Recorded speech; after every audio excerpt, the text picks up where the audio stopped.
that opportunity. Good evening. Really appreciate for Alan's introductions, and I really appreciate it to be invited here, to have me here, to share my ideas about how to develop the business between China and Canada. Well, we are not yet quite household names in Canada, and Huawei has grown to become one of the world's largest, if not the largest, and the manufacturer of the telecommunication equipment in the world. Based in Shenzhen, China, we employ over 150,000 employees global and operate in over 150 countries. Over 65,000 employees and are R&D engineers. We supply equipment to 45 of the world's 50 largest telecommunication carriers. Last year alone, we sold over $34.2 billion in telecommunication gears worldwide. As a global company, 70% of our revenue came from outside China. Well, Samsung and Apple are regarded as a giant in mobile device. Huawei now is number 3 in smartphone sales. Last quarter, Huawei sold more smartphones than LG, Samsung, Nokia, and BlackBerry. We will sell about 110 million devices and 33 million smartphones in this year, or in other words, 1 smartphone per second. As we have grown internationally, and in more recent years in established telecommunication market like Canada, we have learned that to be successful, we need to have a strong local presence. To this end, we're extremely proud of what we have been able to accomplish here in Canada and here in the province of Ontario, since we opened our Canadian headquarters in Toronto in the spring of 2008. Because of our Chinese roots, we recognized from the outside that the bar would be raised in terms not only effort to provide assurance on matters of protecting global supply chain, but in providing demonstrable leadership in a number of critical areas, including job creation, R&D investment, local ICT ecosystem integration, and global supply chain opportunities for Canada ICT industry. Since the year 2008, Huawei Canada has grown to over 450 employees, and over 90% of our employees here have been hired locally. Huawei has also made a significant investment in research and development, and we operate our Canada Research Center in Ottawa that employ more than 200 R&D engineers. This facility is helping to lead Huawei's future global development of 5G wireless technologies. And in fact, in an annual report done by Impact Group, Huawei now ranked number 58 in Canada across all sectors of research and development in Canada. It is our hope this investment reflects positively on the type of the company we are trying to build in Canada. But my comments tonight are not intended a commercial for Huawei in Canada. Rather, my objective tonight is to reinforce that Canada needs to better understand and recognize just how rapid the economic change having been in China and the emerging market like in Asia. The pace of investment and growth from Chinese companies in Canada, and the risk and opportunity that lie ahead in our relationship with this part of the world. To make this point, I want to illustrate 2 factors that are driving the way successful companies and countries are leveraging China and Asia. The first factor is the advantage of the scale for companies emerging from China. I have had a privilege of watching Huawei grow from a small regional company to a large multinational companies that has enjoyed enormous growth over the past 15 years. In fact, we have helped lead a massive growth in the domestic telecommunication market in China from 49 million subscribers in 1999 to 1.2 billion subscribers in the middle of this year. What is also critical to recognize is that in many other developing markets, we have both helped drive and have benefit from unprecedented growth in the communication industry.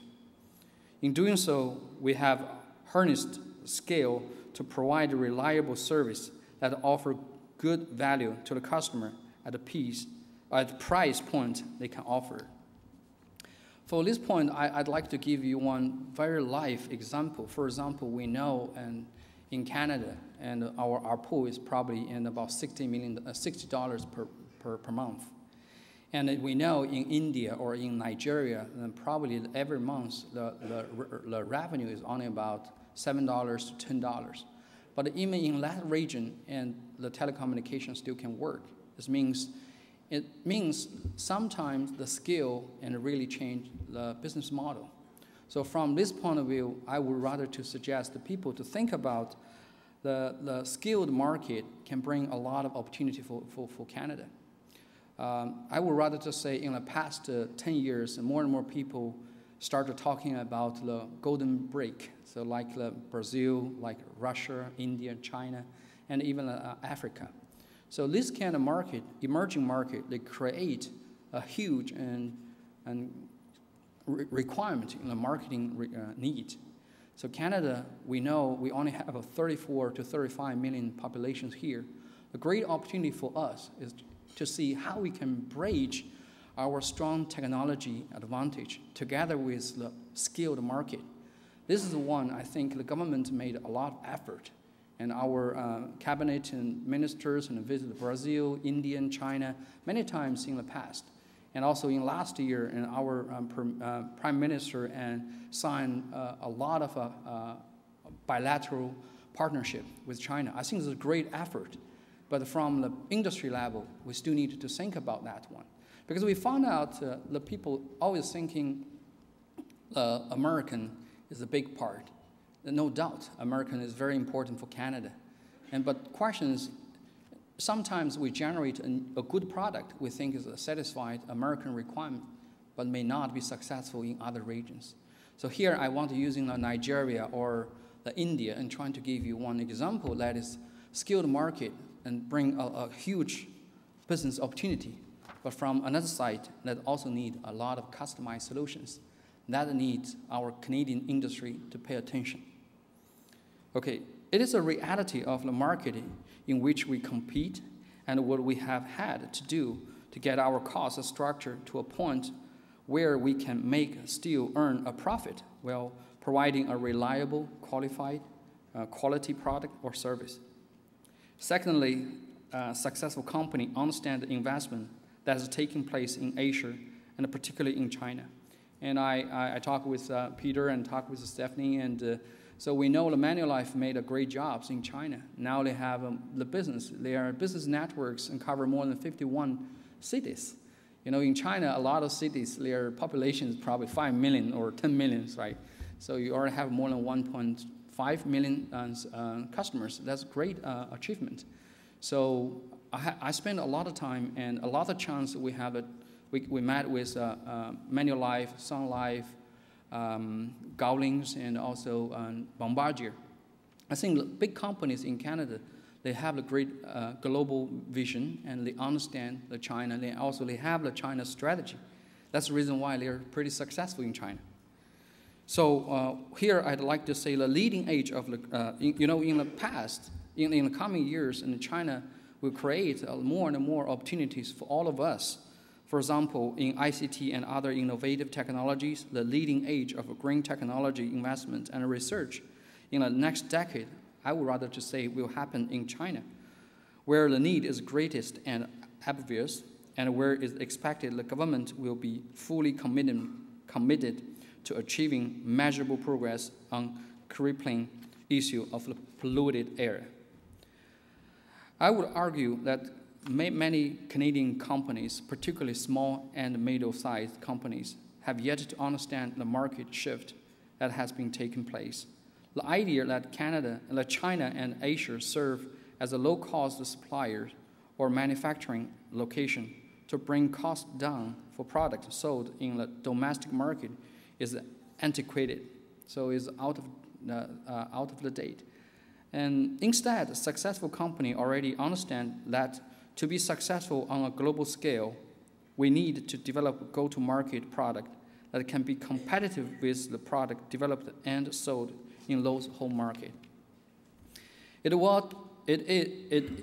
what Pulitzer Prize winner author Thomas Friedman recognized in his book, The World is Flat. In order to remain competitive, companies and more important countries, and of course the province, need to be embraced and leverage the advantage of the globalized marketplace. And on this front, it's extremely difficult for Canada product and service to be competitive on price. To be more competitive, we need to be innovative, just like what I said. I think a lot of Canadian company, we had a chance to talk with them. They think, Beyonce, a lot of people trying to make the labels made in U.S. because they think once they have labels made in U.S., then they can have more premium cost or charge. So, but the question is, why in the past years, and even a lot of American companies, they are not doing very well, is all this kind of emerging market, and they have their different requirement. The customer have their special preference and also special taste. It not means an all American successful product and can be successful in China as well. So how do we ensure Ontario can benefit from the scale offered by growing Asian market? How do we ensure that Ontario company continue to innovate in ways that allow them to be competitive in overseas market?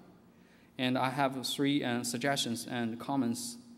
One, to begin, Canada and Ontario. Oh, I think I only have 1 minute. Okay, just being short. So the number one,